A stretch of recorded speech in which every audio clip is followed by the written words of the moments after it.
Hello everyone, you're welcome to today's video. So I'll be showing us how to draft a bustier with cuffs, popularly called corset. And now using these basic bodies, I'll also drop the link on how to draft these bodies in this video's description. So let's get started.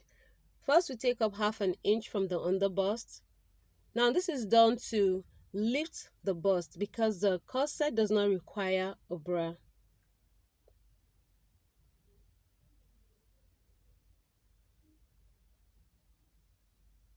So the next thing is to insert the bust span, also known as nipple to nipple, and square a line.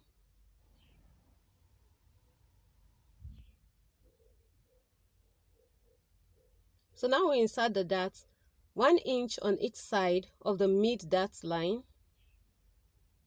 The same thing on the underbust, 1 inch on each side of the mid dart line.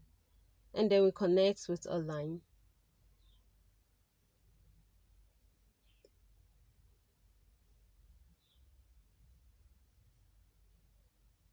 So next we are going to draw a circle. We are going to use the circle as a guideline, and then we use our compass to measure the distance between the bust point and the underbust and place it as seen, and then form or draw the circle.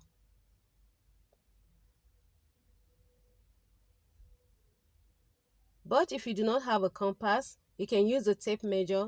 Just measure the distance between the bust point and the underbust and place it at the apex of the bust point, and then form the circle as seen.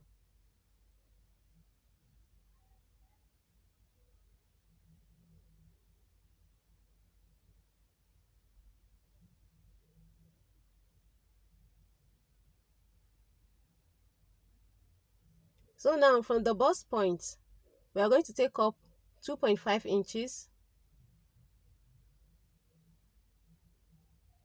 and mark, and then come in 1/2 inch. Also on the bust point, come in by 1/2 inch. So just draw a line to connect. This is the cuff separation, the distance between two cuffs or busts. And then I'm taking this line up to the chest line, and then I'll insert the dart 1 inch on each side of the mid dart line.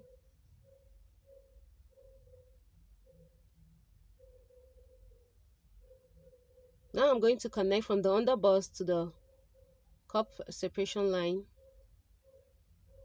like so. And then also draw the curve at the top. You can use a very curve, but if you don't have the very curve, just use your free hand.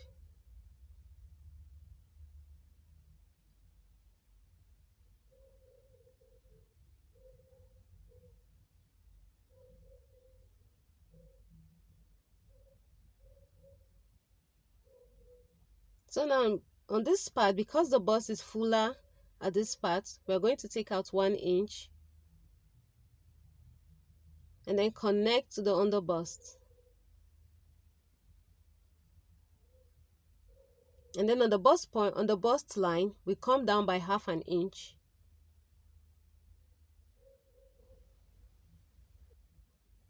So draw a line and then take that line up to the top. And next we form the curve of the upper part.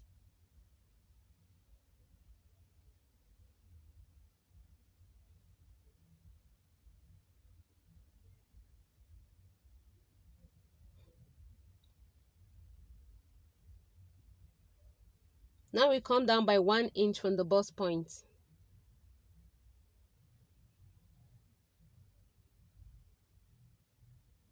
And then curve the lower part to meet the bust point, or the 1 inch we took down.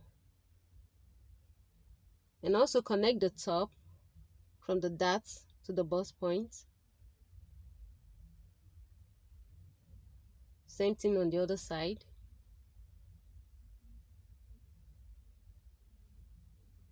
So we insert our horizontal measurements. The bust is already there, so I'm going to add 1/2 inch to the bust because of that area. So 1/2 inch to cover that dart, and then 1 inch sewing allowance. On the waist measurement is 8¾ of an inch, and then plus 2 inches for that, and 1 inch seam allowance. And so we connect.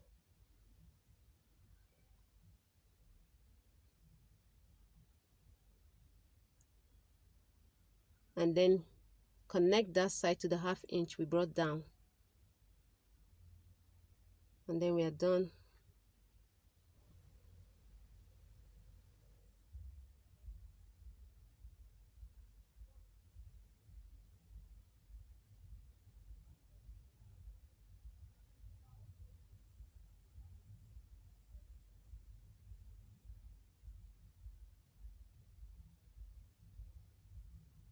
So this is what the cut part is looking like.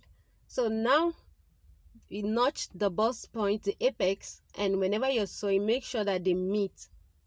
And then also you can label, like I actually forgot to label this one, and also add 1/2 or 1/4 inch allowance to every part you're joining, and you can use this for the yoke as well. So now we begin the second method. Everything is basically the same, just that in this method, the dart that was at the top on the first method will be on the side.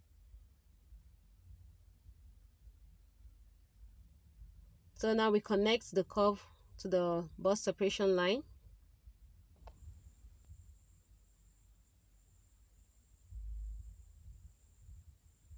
So next we're going to mark out 1 inch as well, just like we did in the first method, because the side bust is usually fuller than the front side. And then we connect with the curve, or draw the curve.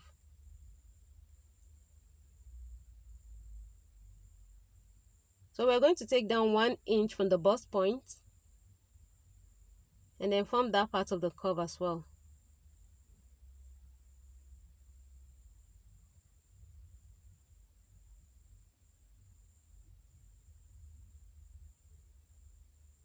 So next, now we form the curve round, but first we take down 1/2 inch, just like we did in the first method. And then connect it to the circle and take that part up as well, or step it up. Now we can form the top curve.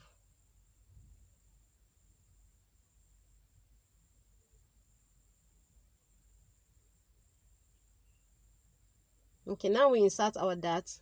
We're going to take 1/2 inch on each side of the bust point line. That's the bust point, so 1/2 inch, and then bring in or come out by 1/4 inch, and then connect the dart. Now we came out by 1/4 inch so that that point wouldn't be pointy or sharp. Also 1/2 inch on either side of this bust point, and then also come out by 1/4 inch.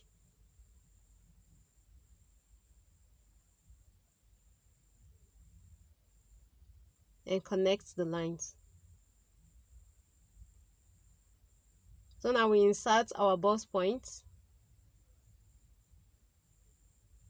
There's no point adding that because there's no dart was taken from that point. So the waist measurement, and then 2 inches of the dart that was taken, and then 1 inch sewing allowance.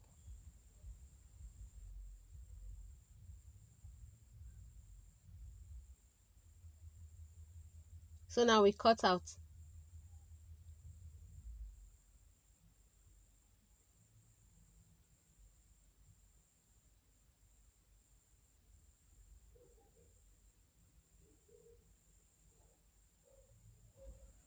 So guys, don't forget to add allowance to every part you're cutting whenever you're attaching them. You can add 1/2 inch or 1/4 inch. So this is how the cut part is looking like. I'll label this 1, and you can use a separate fabric for this, and this is 2, this is 3. And after joining these 2 and 3 together, you can attach it to the top, and make sure you notch the apex, that's the bust point, so you know where to connect. the lower part. That's it, guys. And also the other part, the top part, you can use for the yoke if you wish to use the yoke for it. Thank you. Now on the back, we're going to cut. I'm also going to use this basic block that I've drafted a while back. So I've been inserting the bust point on the waist and also on the bust, and then connecting with a line.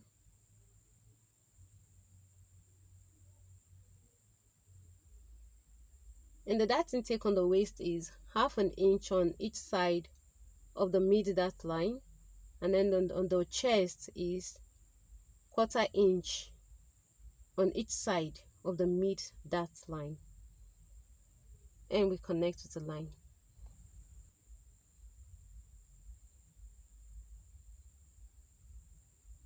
I'll come down by 1 inch for the depth of the back neck, and also come down by 1/2 inch. But first I need to insert the quarter bust measurement, 10 inches, and then come down by 1/2 inch, just like we did on the front bodies. And so we curve that part. Now this depends on what you want. You could do V, or you could just leave it like that, but it all depends on your preference.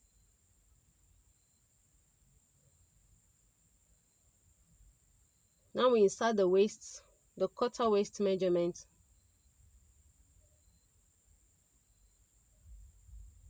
and then that allowance 1 inch, and sewing allowance 1 inch. Now we cut.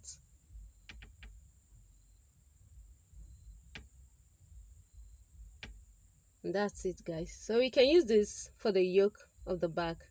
Thank you for watching, guys. Have a good day.